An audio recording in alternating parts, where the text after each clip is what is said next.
дискуссию. Юра, давай ближе сверху, Юра. А вот сюда.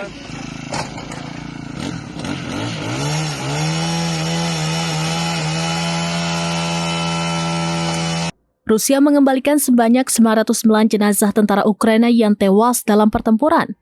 Hal itu dinyatakan Markas Besar Koordinasi Ukraina untuk Perawatan Tawanan Perang pada Jumat 16 Mei 2025.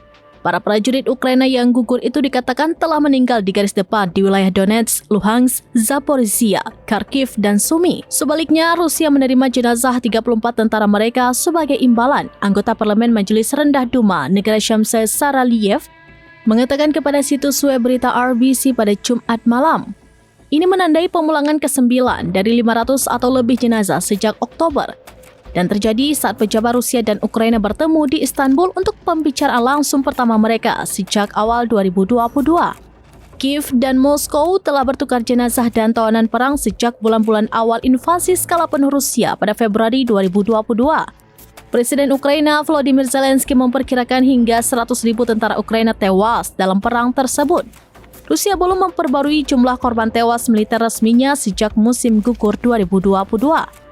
Rusia dan Ukraina baru-baru ini mencapai kesepakatan untuk melakukan pertukaran besar-besaran tahanan perang yang mencakup sebanyak 1.000 tawanan.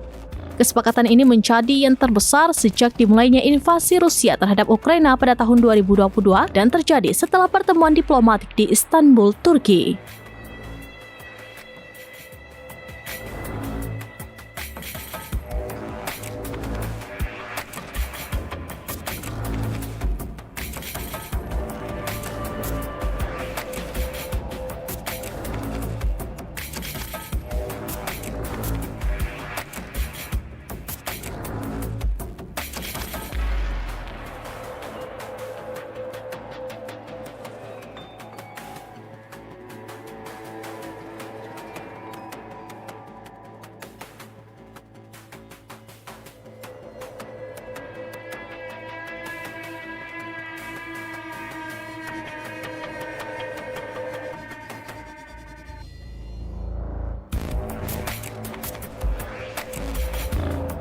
Download Tribun X sekarang, menghadirkan lokal menjadi Indonesia.